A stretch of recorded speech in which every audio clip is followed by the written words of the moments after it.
Assalamualaikum warahmatullahi wabarakatuh. Perkenalkan, saya Andika Delva Putri dengan nomor NIM 2234024 dari Prodi Perpustakaan dan Ilmu Informasi Universitas Negeri Padang.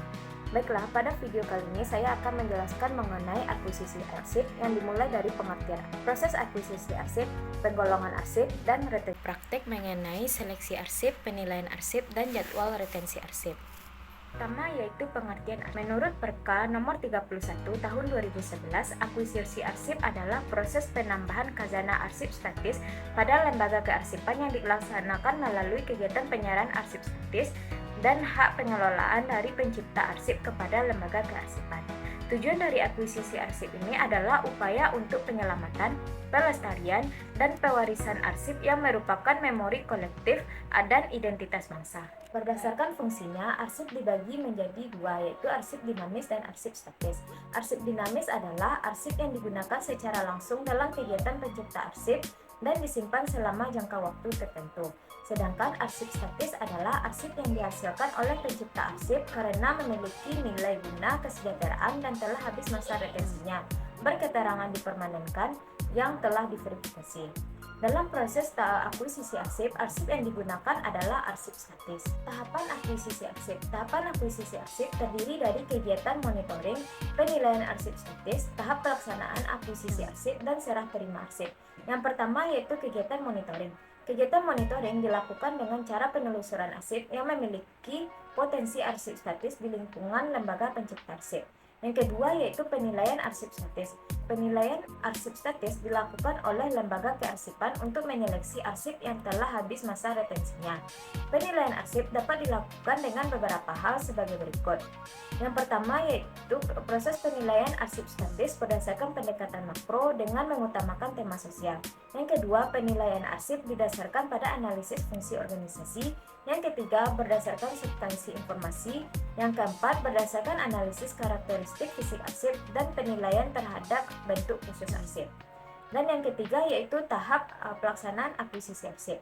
Tahap pelaksanaan akuisisi arsip ini dilakukan dengan dua cara. Yang pertama yaitu verifikasi secara langsung dan yang kedua yaitu verifikasi secara tidak langsung. Verifikasi secara langsung dilakukan apabila pencipta arsip telah mempunyai JRA atau JRD. Yang kedua yaitu verifikasi secara tidak langsung. Dilakukan apabila pencipta arsip berbentuk lembaga atau organisasi yang belum mempunyai JRA atau JRD.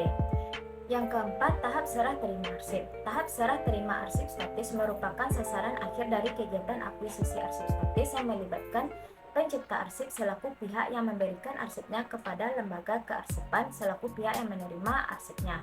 Artinya, tahap serah terima arsip ini adalah kegiatan pelimpahan wewenang untuk menyelamatkan dan melestarikan arsip statis dari lembaga pencipta ke lembaga kearsipan. Tahapan serah terima arsip yaitu persiapan, yang kedua koordinasi antara lembaga pencipta arsip dan lembaga kearsipan, yang ketiga mempersiapkan standarisasi naskah berita acara yang disusun sesuai dengan pedoman umum tata naskah dinas, yang keempat pengiriman atau pengangkutan arsip setelah penandatanganan naskah berita acara serah terima arsip statis. Berdasarkan retensinya, arsip digolongkan menjadi 3 bagian.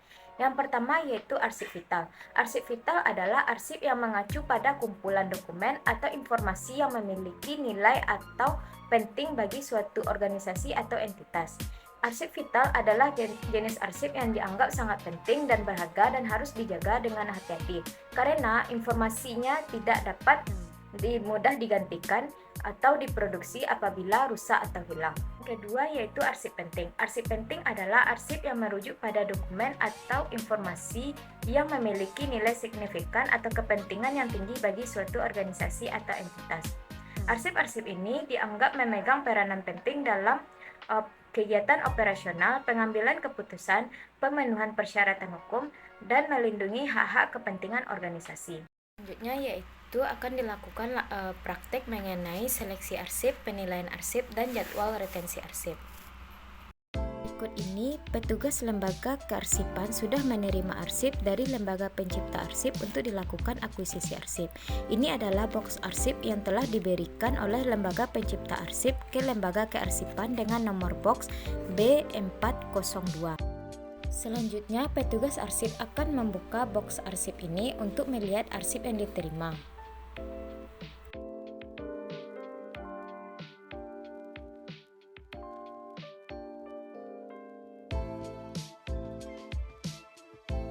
Nah, pada box yang sudah dibuka tadi terdapat 4 arsip dan satu lembar daftar arsip. Untuk mencegah kekeliruan, maka petugas akan mencek arsip berdasarkan daftar arsip yang diberikan. Pada daftar arsip terdapat 4 arsip, yaitu 1 lembar sertifikat PKKMB, satu lembar sertifikat KRIDA, 1 lembar kontrak perkuliahan, dan 1 lembar surat izin observasi.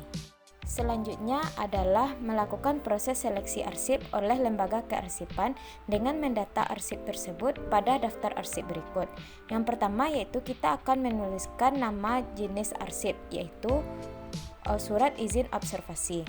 Dengan medianya yaitu kertas, jumlah arsipnya yaitu 1, dengan tahunnya yaitu 2020, dan pencipta arsipnya adalah universitas. Dengan nomor surat dapat dikosongkan dan keterangannya juga dapat dikosongkan. Apabila arsip sudah selesai diseleksi, maka selanjutnya adalah mengisi lembar penilaian arsip, yaitu jenis arsipnya yaitu kita buat surat izin observasi, dengan tahunnya yaitu tahun 2020, dengan rekomendasi arsipnya yaitu musnah. Selanjutnya adalah langkah melakukan retensi arsip berdasarkan jadwal retensi arsip. Kita dapat mengisi bagian jenis arsip yaitu surat izin observasi dengan masa retensi arsipnya yaitu aktif, yaitu sampai arsip dengan tidak berlaku,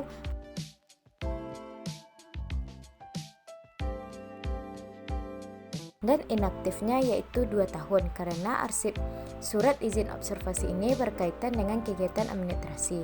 Dan pada bagian keterangan maka dapat diisi dengan keterangan musnah.